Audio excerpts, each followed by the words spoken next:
Hello, and welcome to a cozy winter reading vlog. It is the Saturday before Christmas, and I am not working until January 2nd. I wanted to just kind of document some cozy days in my life while I am reading and watching movies and just enjoying the holiday season. Even though this might come out in January, it's still winter time.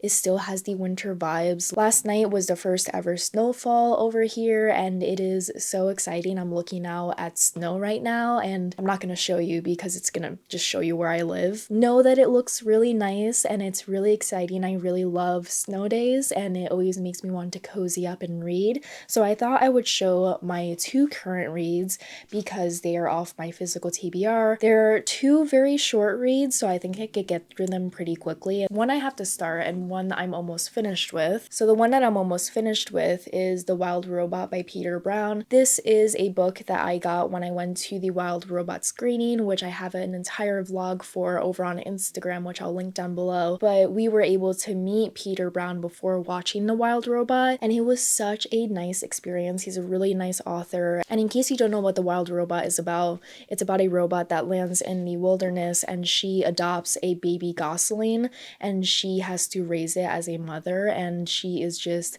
interacting with the other animals in the environment, and it's a really wholesome, really beautiful movie, and I am 61% through the audiobook. I really am enjoying the audiobook because there are like little sound effects, and I really like the way that the narrator is bringing the story to life. I think it's a really interactive middle grade story that you can introduce to your kids if you have any. It's a little bit different from the movie. I feel like the fox in the movie isn't as present in the book, but overall it's a really cute story. It's very similar to the movie. The next book that I'm hoping to read off of my TBR is Interior Chinatown. I was invited to the Interior Chinatown screening of the first episode, which is now on Hulu. It is a mini series, so you can watch the entire story all in one go and you don't have to wait for another season. And this follows our main character, Willis Wu, who works in Chinatown, and he feels like he's just a generic person and he doesn't have anything special to offer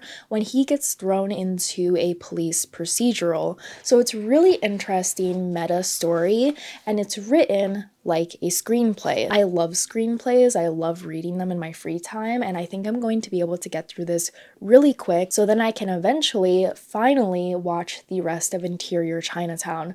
From the first episode, I really loved its color, its vibrancy, the way that it is so meta. I think it's a really fun story to play around with, and I'm really excited to see the show. I'm hoping I can finish both of them by tomorrow, and I cannot wait to take you through these very cozy days in my life. Okay, let's get down to business. The sun is setting. Let's read until the sun sets. And then I'll have dinner, and then I'll try and read even more tonight. I read up to page 12 of Interior Chinatown and then took an hour-long nap, hence why I don't have my glasses on.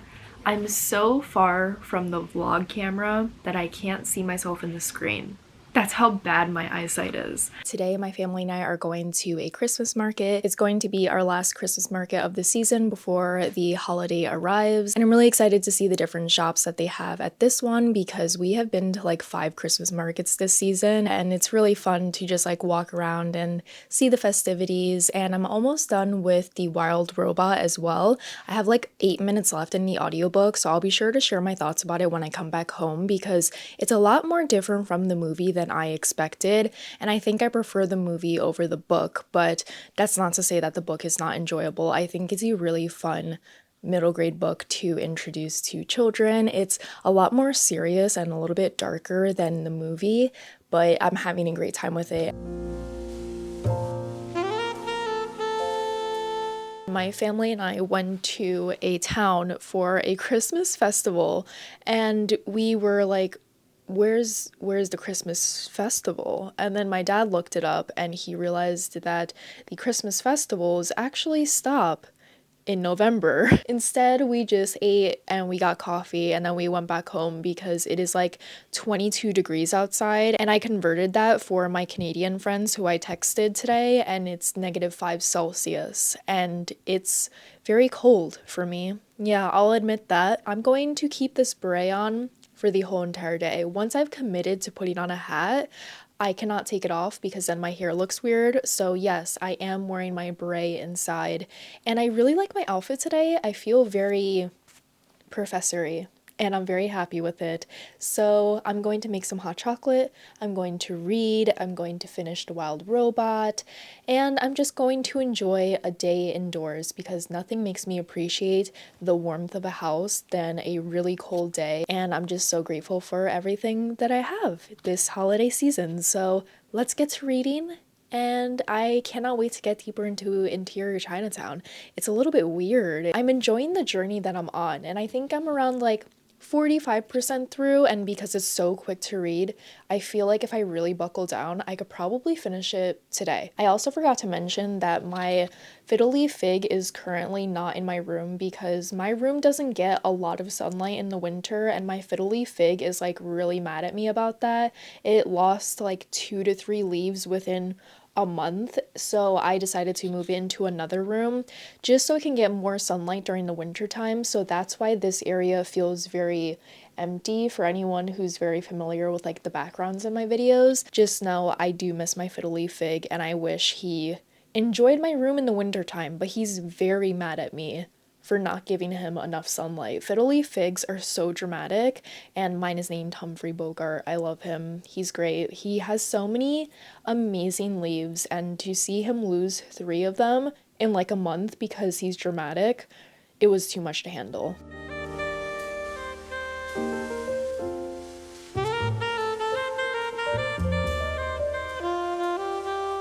Hello, and welcome to day 3 of this reading vlog where I don't remember what day I started. I ended up finishing Interior Chinatown last night, and it was too late in the day for me to update you about my thoughts about it because I was really tired. I took a nap in between reading Interior Chinatown. I've been really tired lately and I just haven't been sleeping well, so every time I sit down and read, I end up taking a nap because I'm so exhausted. But I wanted to give you some reading updates. So I finished listening to the Wild Robot audiobook, and I really do prefer the movie over the book itself. It's a lot more different than the movie. The movie is much more centered around Roz and the gosling that she is raising, and we also have the fox character in the movie who helps raise the gosling, and it's a much more close-knit type of story that centers around motherhood and community. And while the book still does center around that, it's a little bit darker where animals die and there's a lot more chaos ensuing, and I didn't feel the true motherhood connection like I did in the movie for The Wild Robot. This is definitely a little bit darker than the movie if you are going to recommend it to a middle grade reader. If I read about an animal dying or freezing in the winter, I would like be severely unwell, but that's just how I was as a child. So like definitely keep that into account if you're considering getting this for a middle grade reader. But yeah, it was really interesting to be able to compare it to the movie, and I do prefer the movie. I think the movie is beautiful, and I think it is going to win an Oscar for Best Animated Film for 2024. Then I finished Interior Chinatown, and I gave it around 3 stars in my mind. I didn't truly rate it on Goodreads, but I wish it was more like the show. I felt like the show was so compelling just by episode 1, and this was like just a little bit too meta for me. This story is split into different acts, like the acts in a movie, and I really enjoyed Act 6, I believe. I thought it was such a compelling act for this entire story that really rounded up the thesis statement of what the author is trying to say, where Willis Wu believes that he's playing into the roles that society has labeled upon him. So I'm going to read you a quote from the book itself, and it says, "I'm guilty too, guilty of playing this role, letting it define me, internalizing the role so completely that I've lost track of where reality starts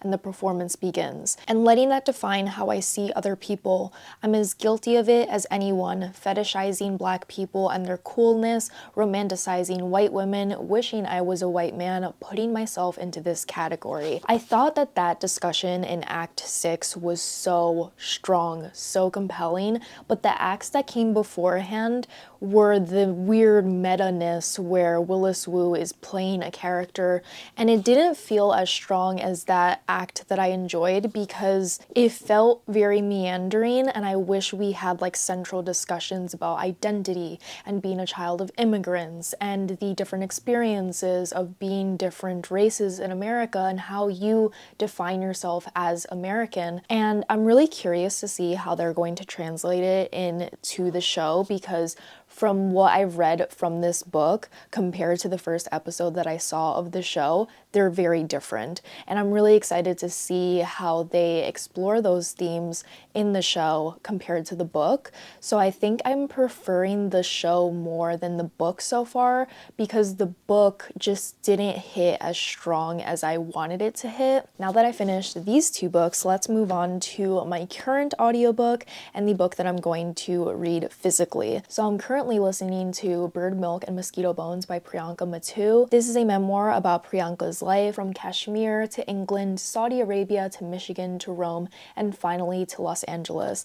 I love memoirs about travel and searching for your identity and searching for your quote-unquote home, and I'm always just so excited to see people's different experiences living in different countries because I haven't been able to do that myself. So I'm currently 12% into the audiobook, which is narrated by Priyanka herself, and I'm really enjoying it so far. And then I have not started my physical read so far, but I am planning on reading White Nights by Dostoevsky. I didn't Google to see if I'm saying that name right. Hold please. Dostoevsky. I feel like I kind of said it right, but I'm really excited to start it because it is a book that has taken BookTube and BookTok by storm, and I'm really curious to see what I think about it. It's like a tragic, yearning romance that's only like 90 pages long, and I've never read anything by Dostoevsky so far. I do want to read The Brothers of Karamazov, and I know that's like a gigantic book, but I read like a couple quotes from it on Tumblr, and it really interested me, but I just have not had the bravery to pick up a book that big. But this is my first Dostoevsky, and I'm really excited to see if I'm going to enjoy it. And nobody comment if I'm saying his last name a little bit incorrectly. I'm trying my best, okay? So I have that on my Kindle, and I'm going to try and read that today. But I was actually sitting on my desk trying to learn how to cross stitch, because in a previous vlog I mentioned that I got a cute bread cross stitch kit, and I've never cross stitched before, and I don't know anyone who knows how to cross stitch. I believe my grandma used to cross stitch, but she never taught me when she was alive. And I was on YouTube trying to learn how to cross stitch, like as a complete beginner, and I got so nervous and anxious because I learn a lot better when someone is physically in front of me teaching me a new skill, and learning through written instructions or YouTube videos is not my strong suit. So I'm really afraid to start cross stitching and just counting my threads and making sure I don't mess up, because I'm given a limited amount of threads in the kit and I just don't want to mess up and like not have enough threads to finish the bread cross stitch, and I'm just like so nervous about it. So that's what I've been researching this morning instead of reading. So I think I might try and do a little bit more today. I might try and like fit the fabric over the hoop to learn how to cross stitch and maybe start. I don't know if you start in the middle or if you start at the bottom of the cross stitch. These are things I have to research before I begin, because I don't know where you should start when you first start cross stitching. That's why I'm still here trying to research with my cup of coffee. So that's what I'm up to today. Big things happening today on my day off. I'm trying to teach myself how to cross stitch, because if I don't do this now, I'll never do it. I also want to journal today as well, because I haven't been journaling a lot this year. I feel like whenever I go through like really bad patches in my life, I don't want to ruminate about it in my journal, because then I'm forced to think about those situations even further. But I do want to write a couple of things in my journal that are like wins for me, because I think that will be really nice to document. So I definitely do want to do that today, along with reading and along with trying to figure out how to cross stitch. I've learned the loop method, and that sounds really nice and dandy. I'm going to have to watch it about 6 more times to understand it, but like, where do I start in the cross stitch? Where where do we begin? Do we start at the top? Do we start at the bottom? Do we start in the middle? I feel like the middle is the right choice, but I also don't know how I would figure out the middle. Am I going to have to individually count every single square to find the middle? These are the things that I'm worried about, you know? These are the things that I'm ruminating. Let me know in the comments how I should begin cross-stitching. But you know what? This is coming out so much later that your advice will fall on ears that won't even listen, because I'm going to start this hopefully today. We start at the middle. I'm going to have to iron my Aida fabric, Aida cloth, because mine is a little bit wrinkled from the packaging because it was folded. So I'm going to iron that and then figure out where the center is for the fabric so I can begin cross-stitching. That's scary. I'm intimidated. I am always afraid to start a new hobby because I don't like being bad at something at the beginning. But in order to get better at something, you have to kind of not be good at it, because I saw a post somewhere where it's like, you will never get worse at something that you put time into. You will only ever improve. It may take a while, but you can never get worse at it. And that's what I need to hear. I can't get worse at where I am right now, which is not knowing anything. I can only learn from here. And I've already learned a couple of things from the YouTube videos that I've seen. It took me an hour to do these 2 stitches. Yeah. And I don't know if I'm moving across this board correctly, but I have no one to tell me if I'm doing things correctly or incorrectly. So I'm just going based off of my own intuition. And if the back looks ugly, that's like my own issue. Like, don't worry about it. As long as I can get this done, don't worry about what the back looks like. The front looks very neat. So this is not a stress-free activity for me because I'm a perfectionist.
I haven't updated the vlog in a while because Christmas passed and I just kind of wanted to be in the moment, bake, make some pancakes, and really enjoy my time with my family, and I had a great time.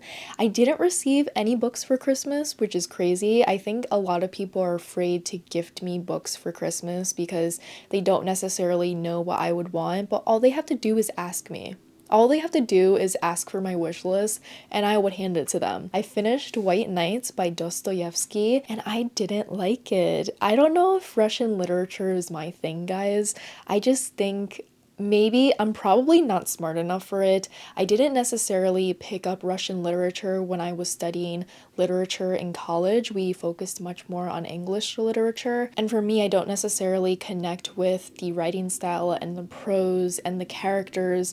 And for me, White Nights, I just couldn't really connect to. I don't really understand why people call this a book about yearning. Because for me, whenever there's a book about yearning, I feel like there's mutual yearning between both characters and there's a circumstance that prevents them from being together. But for White Knights, it's just kind of like a pathetic man who's seen a woman 3 times and claims that she's the love of his life, and she's most clearly not the love of his life. And while I do understand the sentiment of falling in love quickly and what it's like to be young and carefree and just so easily romantic, it just didn't hit with me because that type of love story just never hits with me. I think that insta love is just not my thing, and there's probably so many more layers to White Nights that I'm just not aware of. I don't like a story where a man falls in love with a woman within like 2 days and he's like, I can't stop thinking about you, you're everything I want in life, because to me, that's weird.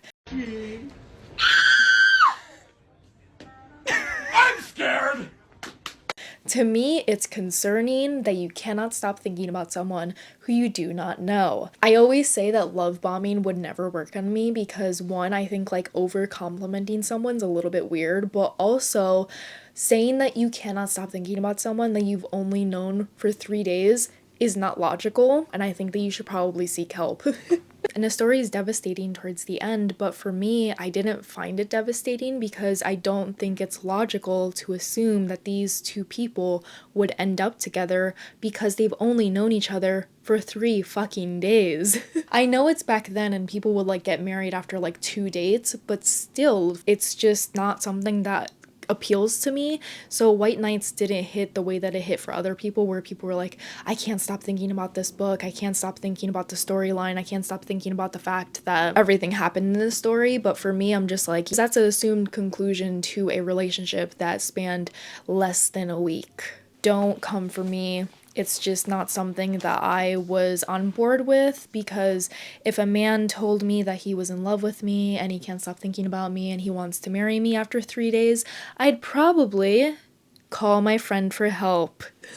And I am 66% through Bird Milk and Mosquito Bones. I was stuck in traffic yesterday because I saw my friend and I was driving back home and I listened to like 30% of the audiobook. It's not my favorite memoir I've ever read. I don't think I would necessarily keep my copy in my collection. I'm probably going to pass it along to my library because it's not really impacting me the way that other memoirs have impacted me, but I'm still really grateful to have been able to pick it up, and I'm hoping I can finish it before the new year. And now I'm going to start a book that I got off of the library because my friend Ariel recommended it to me and she said I would really enjoy it, and it's called Briefly a Delicious Life by Nell Stevens. So in 1473, 14-year-old Blanca dies in a hilltop monastery in Mallorca. Nearly 400 years later, when George Sand and her 2 children and her lover Frederick arrive in the village, Blanca is still there, a spirited, funny, righteous ghost, and she's been hanging around the monastery since her accidental death. Blanca's enchanted the moment she sees George, and the magical novel unfolds as a story of deeply felt, unrequited longing, a teenage ghost pining for a woman who can't see her and doesn't know she exists. This is another story, I guess, about longing. We all know I'm like the queen of yearning, like that's a thing on my Instagram, on my TikTok. I feel like people always send me yearning memes because I yearn. I sit and I yearn, guys. Like I'm constantly longing. Yeah. And I love books about longing, and I think that Briefly a Delicious Life might hit for me a little bit more. It's 300 pages, and I'm hoping to finish this vlog by next week because my family and I are actually going to Rhode Island, so I'll take you along with me. This is gonna be a really long vlog now that I'm thinking about it. Maybe I can finish this book by then, and that will be my first read of January. I feel like this vlog is just like a hodgepodge of so many different things. Like, you're just getting daily life, you're getting some cross-stitching content. Have I continued with cross-stitching? Not at all. You're getting a lot of reading updates, and you're gonna come with me to Rhode Island. I love Rhode Island. Like, if I had all the money in the world, or just lived in a different timeline, I'd probably move to Rhode Island because it just has everything that I love in a state, but it just seems so expensive.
I just filmed my favorite movies of 2024 video, and I thought that I would end off this winter reading vlog by giving you a few updates because I have a lot to share, especially about what I'm currently reading and what I got during my Rhode Island road trip. So let's talk about Bird Milk and Mosquito Bones. I think it was really well written. It was an enjoyable audiobook, so I finished this and I'm really happy with it. And I also finished briefly A Delicious Life, and I also gave that 3 stars. We're in like a 3-star era right now. Briefly, A Delicious Life was really interesting to me because I love the entire concept of a ghost watching over a woman and kind of becoming obsessed with her, but I don't feel like the ghost in the story was truly obsessed with the woman in the house that she's living in, because there just like wasn't a sense of yearning and longing that I look for in a story like that. And in my review, I think I said that it was like grasping towards something but never truly got a hold of what it was reaching towards. And I can't necessarily describe what it's reaching towards, but I think that there was just something missing in the story. And also, this is like a retelling of Chopin's life, the pianist. I had no idea about that because I was like, oh, it's so weird that there's this man with George, the woman in the house, and his name is Chopin.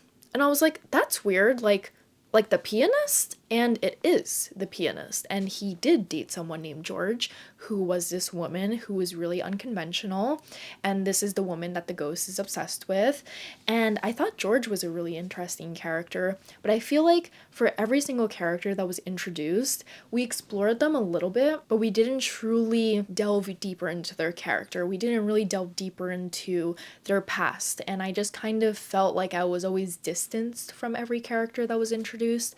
And I feel like, again, something was missing, but I can't necessarily describe what that thing is. So 3 stars all around. Now, let's talk about Rhode Island. My family and I went to Rhode Island for 2 days. It was amazing. I feel like road trips are going to save me in 2025. I feel like in order to achieve a certain level of happiness, I constantly need to be traveling to new areas in life, even if it's only for 48 hours. Rhode Island was amazing. I got to show them around Newport. Newport is one of my favorite towns in Rhode Island. It's a really cute coastal small town that you can walk around with a bunch of different stores. Even though a lot of them were closed during the winter time, I think it's still a really beautiful place to visit. And we got to see the Breakers Mansion, which I'm always obsessed with. I think it's one of the prettiest places in the world and I love returning to it. And I actually have like a work in progress that is like inspired by characters living in a Breakers like mansion. Every time I go back to it, I feel so inspired and I feel so in awe of the beauty of life. Can you tell that I have Taurus in my chart? I'm a Taurus rising. I love beauty. I love being surrounded by beauty, and being surrounded by these like historical houses are absolutely gorgeous. And I got two things on my trip. One I have to get, and because I have this nifty little mic, you can just like hear me while I grab it. So I've been on the hunt for a belt for a while now, and we popped into a thrift store and I found a belt that is exactly what I wanted. So let me clip you really quick. So I found a black leather belt like so, but one of the details that I love is like this end piece that has a piece of metal. I was always on the hunt for a belt like this on eBay, but I never knew my measurements and I was too lazy to measure my own belt. So when my mom came across this in the thrift store, she was like, this is the belt that you've been looking for and it fits me perfectly. So I got this for $14 and I'm really happy with it. And as for a book, I got myself a copy of Winnie the Pooh. I saw this cover and I thought it was so cute because there's a Winnie the Pooh right here. And I have never read a Winnie the Pooh book and I'm really excited to eventually read it. I think this is going to be a really cute read to pick up when I'm in a book slump because again, it's like a children's book and I think I can get through it really quickly. It was an impulse buy. I most definitely didn't need it. I went to a bookstore and I kind of browsed, but there wasn't anything that caught my eye. The train is passing, of course. Can you hear that? I feel like this mic is like really good so you can't hear it, but I can hear it obviously because it's still as loud as it is as always. And that is the end of this giant vlog. I read a lot of things in this vlog. I'm very impressed with myself and I feel like I've been vlogging for a while now. And let me know if you enjoy these chatty type of vlogs because I would love to film more of these in the future. Very casual, very chatty. I'm just telling you about my life and I think it would be a really fun thing to do in the future. And if you want to see more of these vlogs, let me know what you would want me to talk about. Maybe leave a couple questions below for future vlogs and maybe I can answer them too. If you want to follow me anywhere else on social media, I post a lot on my stories on Instagram and I post a lot of content that you won't see here. And I have a bunch of other social links down below if you want to follow me anywhere else.